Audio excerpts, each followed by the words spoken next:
Hey, happy Friday. This week, Meta forces their own employees to train an AI to replace themselves. Framework releases what is probably going to be the product of the year, and Apple has a brand new CEO. Welcome to the Friday Checkout.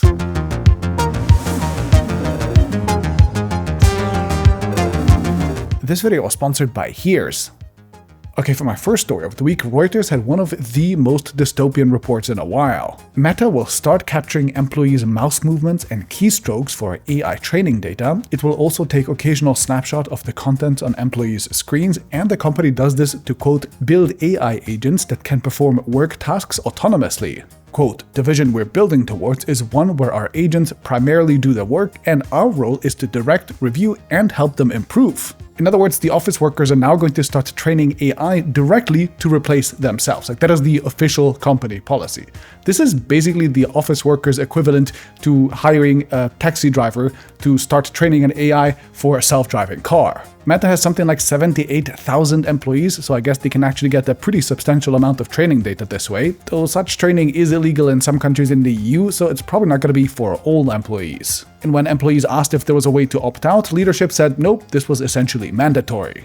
And just to underline this news this week, we also learned that Meta is laying off 10% of its staff, while other reports say that another 10% are likely later too. That is brutal, and just as a reminder, this firm is more profitable than ever. Okay, to balance this out with some good news, I guess, my second story of the week is that Framework dropped what is probably going to be the most interesting product of the year, the Laptop 13 Pro. Their CEO directly said the following. Our internal prompt for this product was actually, how do we build the MacBook Pro for Linux users? Of course, you could install Windows or essentially any operating system that you want on it, but this basically checks all the boxes for a powerful, repairable, thin and light. It now features a custom matte touchscreen and Intel Panther Lake chip, which is powerful enough to play some high-end games on, and that chip is also significantly more efficient, so that, together with the significantly bigger battery, should get you close to MacBook levels of battery life. There's LPCAMM2 memory, which is the cool new RAM standard that is both replaceable and still ultra efficient. There's a haptic trackpad, a much stiffer unibody aluminum chassis, and more. Of course, it's also still repairable, and just to underline that, they even showed you that you can swap out the main boards between the new Pro and the old 13 model, so it's backwards and forwards compatible. I configured a unit with a fairly high-end option, and I came to a price of €2,548 with 32 gigs of RAM and a terabyte of storage, which is honestly not bad given the current RAM apocalypse. In other words, I think they did it. In this generation, Framework seems to be going from something that is definitely a good idea in theory to something that is actually a good product in practice, at least on paper. And just to round things out, they also announced a new Framework keyboard, which includes a built-in trackpad, and also a teaser for the Framework 16, which now has an Oculink port that you can plug external GPUs into. Kinda cool. Okay, and for my third story of the week, Tim Cook announced stepping down as Apple's CEO, and instead of him, John Ternus will be taken over. Tim will still be in charge until the 1st of September, and even after that he will remain the company's executive chairman. And in that role, he will most importantly stay involved in Apple's government relations around the world. Of course, in one of his classic moves, Donald Trump had to chime in, and he told us how big of a fan he was of Tim Cook because, among other things, he was good at kissing his ass. A completely cool and normal thing for a president to post. I recently made a whole TechAltar video about how good of a politician Tim Cook actually is, so I'm not exactly surprised that he's staying on in this role. Meanwhile, John Ternus has been with Apple for 25 years now, and still at 51 years old, he's the youngest member of Apple's executive team. He was previously in charge of Apple's hardware, which has arguably been the firm's biggest strength, even as their software and AI attempts have been a bit of a mess in the last few years. He's also very much a product person, so there's a little bit of hope that Apple will get a little bit more, experimental in the next couple of years. Now, Johnny Srouji, the guy who was previously in charge of Apple's chip business, is going to become the firm's new chief hardware officer, basically taking over John Ternus' place, and by all accounts, he's also one of the most successful managers in the company, so all of this makes a lot of sense. Overall, both promotions make a lot of sense to me, and I also think it makes sense that Tim Cook is stepping a little bit off to the side and focusing on the politics somewhere in quiet, while these two can be focused on the products and, publicly running the company. As for the Stonks segment, we have a mixed week. Chip stocks did really well due to new earnings reports that made investors more optimistic about AI. On the negative side, we have mostly car companies that did poorly due to weaker expectations for that sector. Nothing too interesting. Moving on to a release monitor, we start with Huawei, who launched the Watch Buds 2, their second generation device letting you carry earbuds on your wrist. It's only available in China for now, but it honestly looks way less dorky than it has any right to. Meanwhile, OnePlus announced the Watch 4, which appears to be a rebranded version of the Oppo Watch X3. It looks quite promising as it is a high-end Wear OS watch with 5-day battery life. Given the rumors about OnePlus retreating from international markets, we don't know where this will launch yet, but good to see it anyway. And last in our release monitor, DJI announced a new series of drones called the Leto. They seem like entry-level options that can shoot 4K video, and they start at under $400, so that is pretty attractive. Moving on to the brief, a bunch of YouTubers got their hands on the pre-release Insta360 Luna, an upcoming dual-lens gimbal camera with a 3x zoom option. This is not an actual launch yet, just a weird teaser, but it should be coming soon. Next, Google this week also released 2 new TPUs, their chips that run AI workloads in the cloud. These are called the TPU 8 and the 8T because they are the 8th generation of their chips. And while Google wrote a whole blog post about how they work and why they're impressive, there is absolutely no way I'm going to try to understand any of this.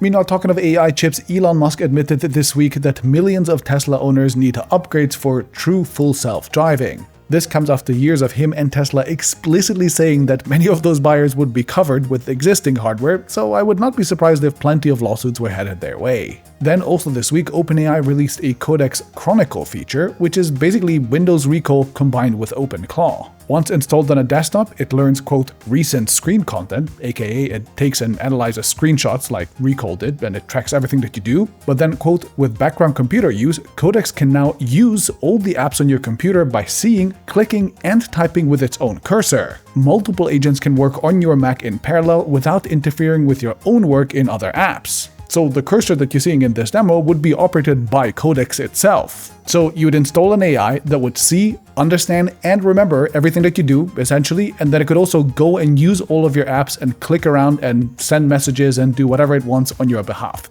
Potentially even without you noticing it because it could be happening in the background. That is an insane amount of control to hand over to an AI. Next, in somewhat related news, I guess, Mozilla launched a new blog post saying that the zero-day vulnerabilities are numbered.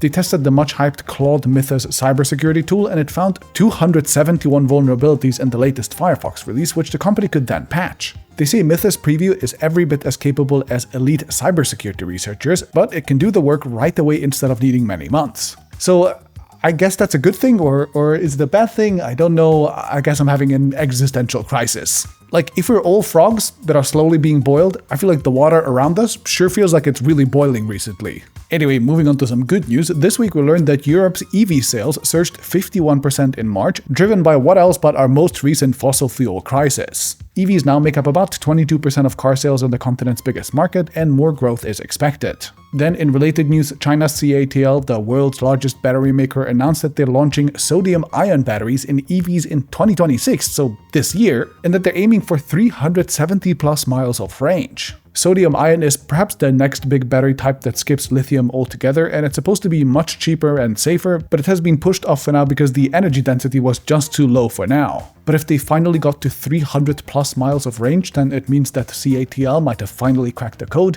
and this is not a company that just randomly makes up its release dates, so that's actually kind of promising. Meanwhile, the Trump government continues to try to block the build-out of renewable projects in the US in the middle of an energy crisis, mind you, but a US district court has yet again ruled against their latest attempt. Anyway, next, remember how last week I talked about Proton Meat having launched, but having some potential weak points by relying on US infrastructure they couldn't control? Well, a longtime viewer of mine wrote me that they just launched OSS Meet this week, a competing encrypted video calling tool that is fully open source, can be self-hosted, or even used for free up to a point on their servers, and he claims this doesn't have the same weaknesses that Proton does. I don't have the time or skills to evaluate those security claims myself, but if you do, please let me know. Meanwhile, you might remember that I was in India recently where, to sleep well, I needed 2 things, a mosquito net above my bed and noise-cancelling earbuds from my sponsor Hears. These are tiny enough to actually sleep in, and I also love wearing these on airplanes to block out the screaming kids, the rumbling noise of the engine, etc. And after I came back from my trip, Hears even sent me a new white-colored set called Clear Glass that is just really pretty. I love the aesthetics here, but whatever color you choose, you get the company's patented noise filters that are both engineered and made in Europe.